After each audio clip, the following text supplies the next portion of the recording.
اللہ، اب دل پہ ہاتھ رکھ کے سوچنا میرے بھائیوں، میرے نبی نے تو زنا سے روکا تھا نا، ریپ سے روکا تھا، میرے نبی نے تو شراب سے روکا تھا، میرے نبی نے تو جوئے سے روکا تھا، میرے نبی نے تو لڑکیوں کو زندہ گٹھے میں قبر میں دفن کرنے سے روکا تھا۔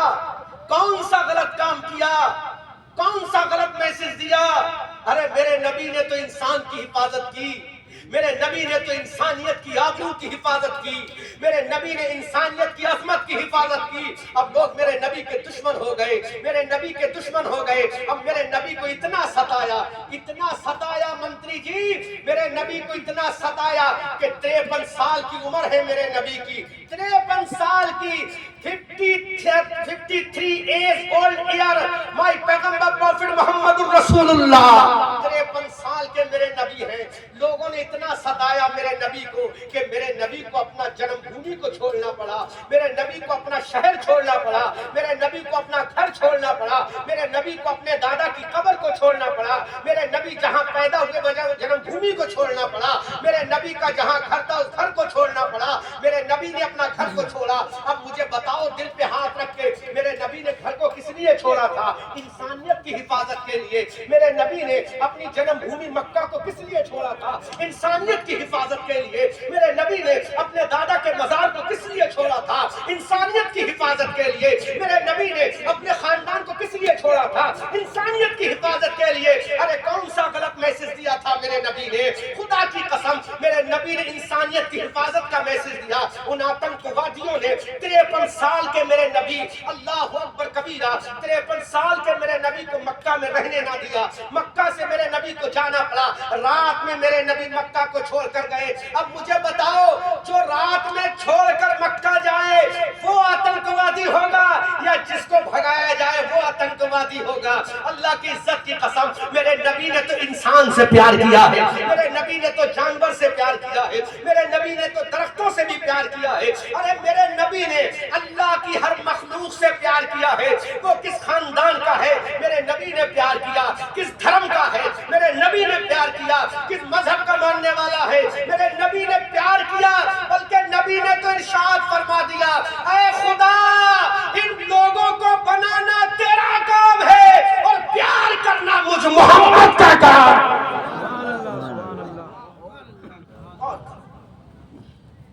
تو یہاں آتنکواد کا پیغام اسلام نے دیا یا کسی اور نے دیا؟ بولو۔ 53 سال کی عمر تھی میرے نبی گئے۔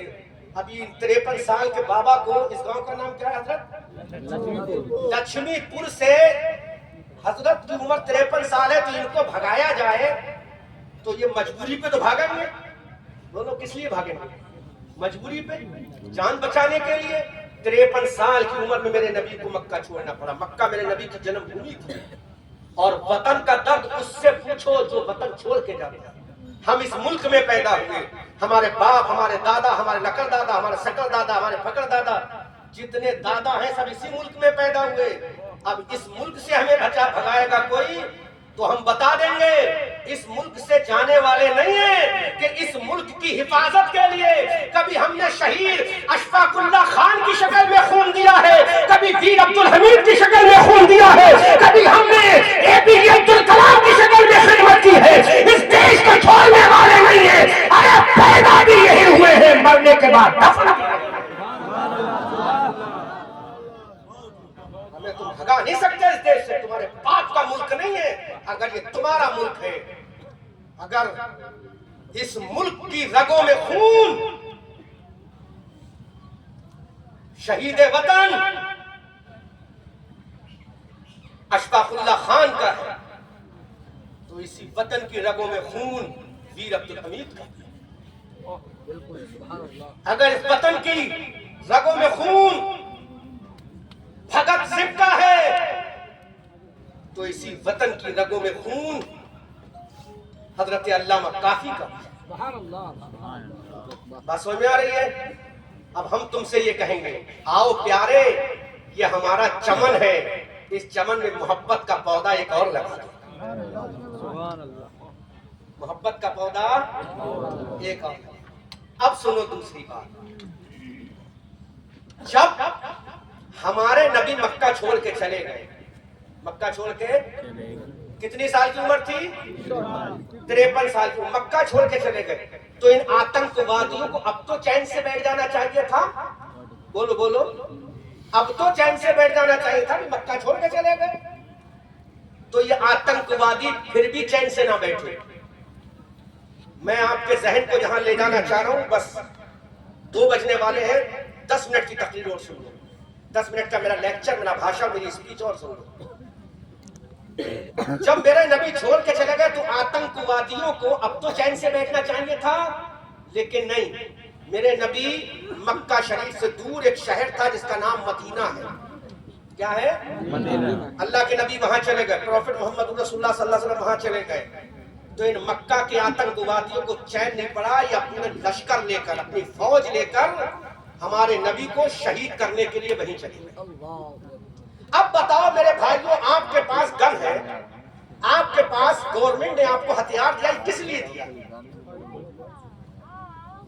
آپ کو یہ ہتھیار کس لیے دیا ہے؟ منتری جی کی حفاظت کے لیے, آتم رکشا کے لیے, سیلف ڈیفنس کے لیے. بولو, دیا کہ نہیں دیا؟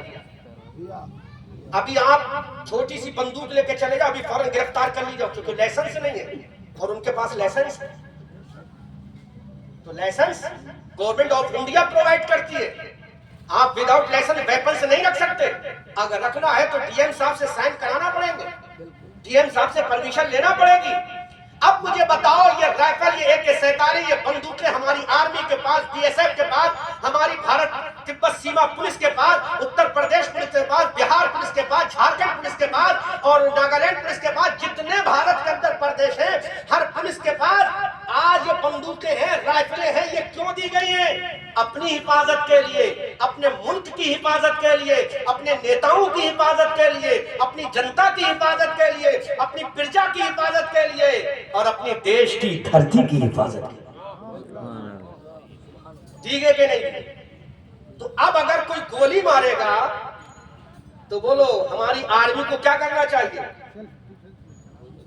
اگر کوئی گولی چلائے گا تو ہماری آرمی کو کیا کرنا چاہیے؟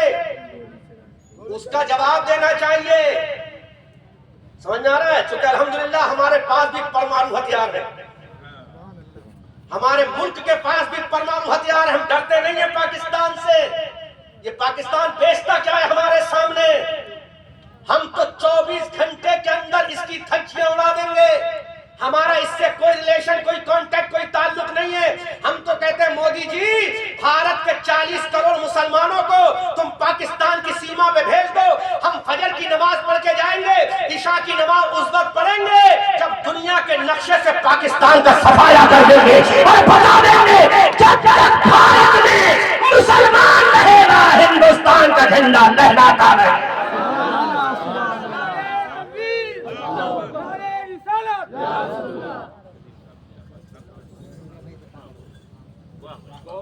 عشاء کی نماز اس وقت پڑھیں گے جب پاکستان کا ہم, چونکہ تم کہو گے نعرہ تکبیر تو ہم بھی کہیں گے نعرہ تکبیر. تم کہو گے نعرہ رسالت تو ادھر سے عبدالحمید کا وفادار کھڑا ہوگا, وہ بھی کہے گا نعرہ رسالت. تم کہو گے نعرہ تکبیر, ادھر اشفاق اللہ خان کا عاشق کہے گا نعرہ تکبیر, ادھر تم کہو گے لا الہ الا اللہ, ادھر پھانسی کے پھندے پر کھڑے ہو کر حضرت شہید علامہ فضل حق خیر آبادی, علامہ کافی مراد آبادی کہیں گے اے پاکستانیوں تمہیں معلوم نہیں ہے جب تک بھارت کے اندر ایک بھی مسلمان رہے گا ہندوستان کا جھنڈا لہراتا ہے.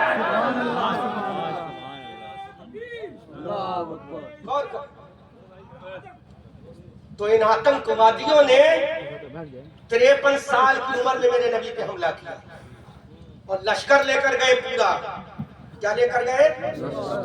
اب مجھے بتاؤ میرے پولیس والے بھائیوں, اگر آپ پر کوئی حملہ کرے تو آپ کیا کرو گے؟ گولی ماریں گے. اب بہت اچھا جواب دیا. اب سنو, میں ایک کرنٹ نیوز بتا رہا ہوں. ابھی کچھ دنوں پہلے پاکستان کی آتنکوادیوں نے پہلگام میں 26 لوگوں کو موت کے گھاٹ اتار دیا. تو ہمیں کیا کرنا ہے؟ ہمیں بدلہ لینا کہ نہیں لینا؟